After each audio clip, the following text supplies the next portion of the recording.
Assalamualaikum warahmatullahi wabarakatuh. Perkenalkan, nama saya Intan Naomi dengan NIM V3920028, mahasiswi program studi D3 Teknik Informatika, Sekolah Vokasi Universitas 11 Maret. Di sini saya akan menjelaskan mengenai praktikum CASBAS, mata kuliah analisis perancangan sistem informasi. Saya akan membahas sebuah startup yaitu OLX.com. Langsung saja ke bab pertama mengenai rekayasa kebutuhan OLX. Poin pertama yaitu kebutuhan fungsional. Di sini OLX menjadi wadah bagi orang yang ingin berjualan atau mempromosikan barang dagangannya, dan juga tempat untuk mencari barang bekas yang masih layak dipakai. Kemudian poin kedua yaitu kebutuhan non-fungsional. Yang pertama, ada semua fitur di aplikasi memiliki penjelasan dan perintah yang mudah dimengerti oleh user. Kemudian tampilan dibuat user-friendly, dan juga user harus login dahulu untuk dapat menggunakan aplikasi tersebut. Poin ketiga, ada kategori kebutuhan. Yang pertama, untuk kategori correctness, ada sistem menyediakan layanan yang bisa diakses kapan saja dan di mana saja oleh user. Kemudian, kategori kedua yaitu performance, adalah sistem dapat memasarkan atau mengiklankan barang dagangnya. Kemudian, kategori ketiga ada interface, yang dimana sistem tersedia dalam bahasa Indonesia. Kategori keempat ada reliability, di mana dapat berinteraksi secara langsung melalui chat sesama user. Kemudian, untuk poin kelima ada availability, di mana sistem hanya dapat diakses dengan login menggunakan password yang telah didaftarkan user. Kemudian poin keenam ada security, di mana sistem dapat dipantau dari web maupun aplikasi mobile. Dan juga yang terakhir, maintainable, di mana sistem dibangun sebagai aplikasi web. Kemudian untuk poin keempat, yaitu tujuan bisnis proses. Yang pertama, menguasai pasar bisnis jual beli online di Indonesia. Yang kedua, menjadi sebuah platform bagi penjual dan pembeli secara online, dan juga memberikan kemudahan bagi user dalam mempromosikan barang dagangannya. Kemudian lanjut masuk ke bab 2, mengenai perspektif pemangku kepentingan OLX.com. Poin pertama, analisa budaya dan perspektif. Yang pertama ada pemilik modal, yaitu pemilik perusahaan OLX sendiri. Kemudian pemilik sistem, itu ada bagian customer service, dan juga pengguna sebagai pemilik aplikasi OLX. Kemudian poin kedua mengenai kebutuhan bisnis. Kebutuhan bisnis OLX sendiri yaitu meningkatkan penjualan setiap bulannya dan memperluas pasar online serta menjadi marketplace barang bekas. Masuk ke poin ketiga yaitu kebutuhan pengguna. Yang pertama, penjual dapat mempromosikan barang dagangannya. Yang kedua, customer dapat membuat list belanja dengan memasukkan barangnya secara langsung ke dalam keranjang.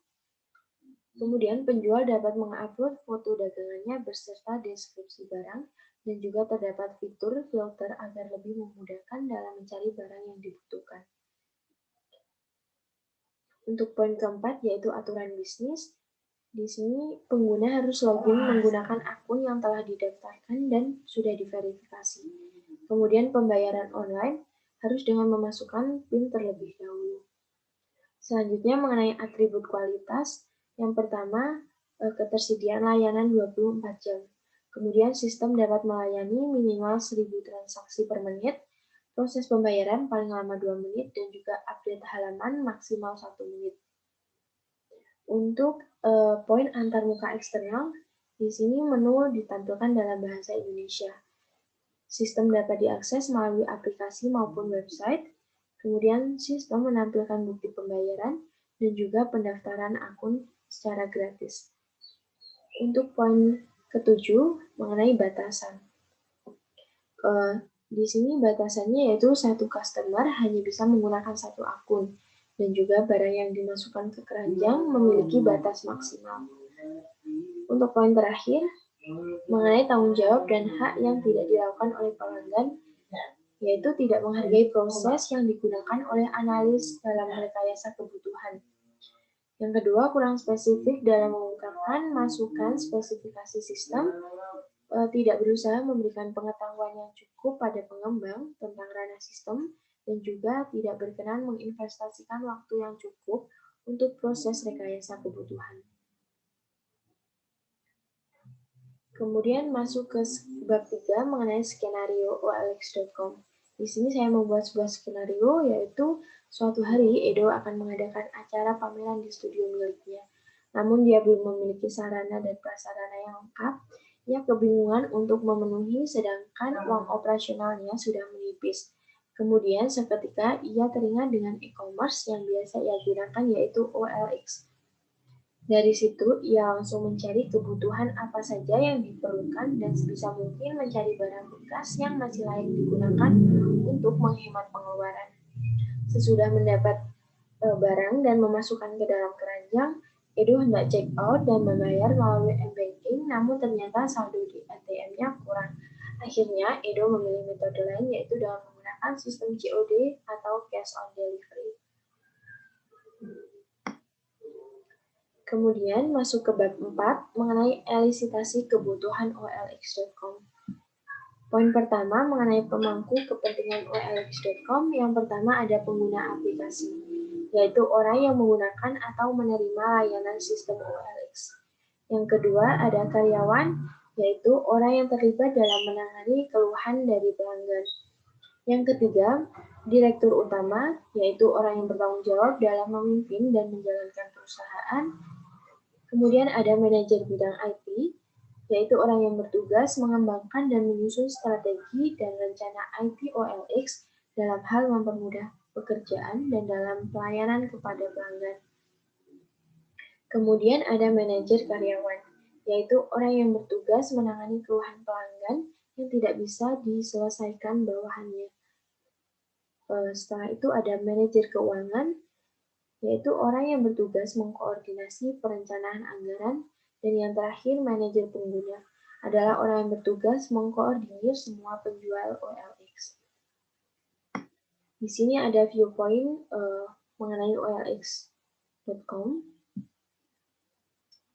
Di sini viewpoint kemudian stakeholder dibagi menjadi 3. Yang pertama interaktor viewpoint, yang di dalamnya ada pengguna aplikasi, direktur utama, dan juga karyawan. Yang kedua, ada indirect viewpoint, di dalamnya ada manajer IT, karyawan keuangan, dan juga pengguna.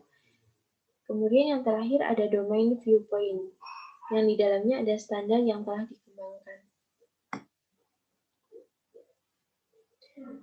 Masuk ke bab 5, yaitu analisa kebutuhan OLX. Poin pertama, skenario kesalahan yang biasa user alami dalam menggunakan aplikasi atau website OLX.com, yaitu seseorang pengguna atau penjual ingin melakukan transaksi jual beli di aplikasi OLX.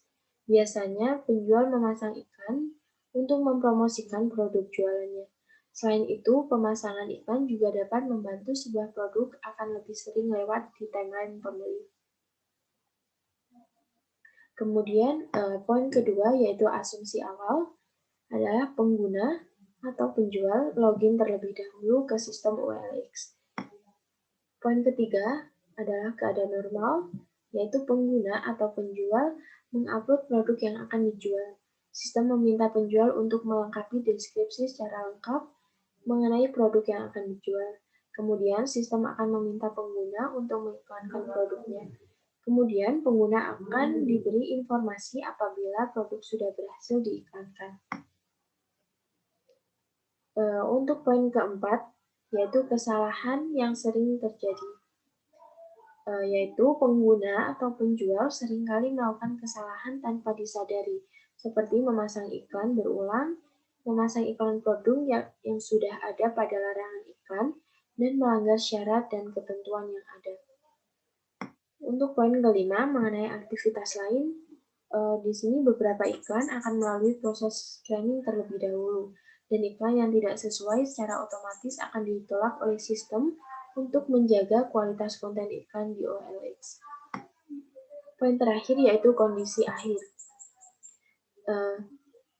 Apabila iklan yang dipasang tidak sesuai ketentuan dan syarat yang ada, akun pengguna dapat dinonaktifkan atau bahkan diblokir oleh sistem OLX dengan atau tanpa pemberitahuan sebelumnya.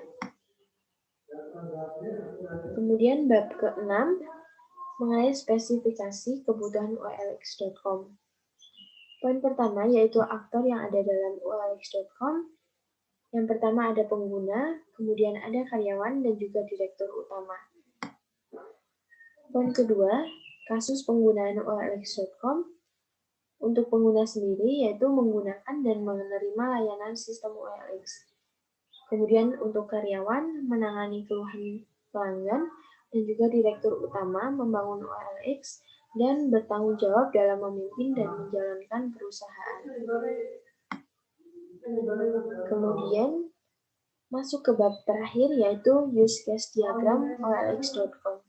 Poin pertama adalah fungsional chat. Di sini chat berfungsi melakukan negosiasi dengan pemilik produk antara user dengan penjual. Kemudian untuk user sendiri berisi tagihan dan juga faktur belanja. Kemudian poin kedua mengenai fungsional searching. Bagi user di sini searching berguna untuk mencari barang berdasarkan lokasi, kategori iklan dan juga iklan terbaru. Poin ketiga yaitu fungsional keranjang. Fungsional keranjang bagi user yang pertama memuat produk-produk yang dibeli dan juga berisi tagihan dan juga faktur belanja. Yang terakhir adalah fungsional tambah produk. Bagi user, tambah produk ini adalah mengupload produk yang telah dijual. Mungkin sekian yang dapat saya jelaskan mengenai praktikum case-based mata kuliah analisis perancangan sistem informasi. Apabila ada kurang lebihnya, saya mohon maaf. Terima kasih. Wassalamualaikum warahmatullahi wabarakatuh.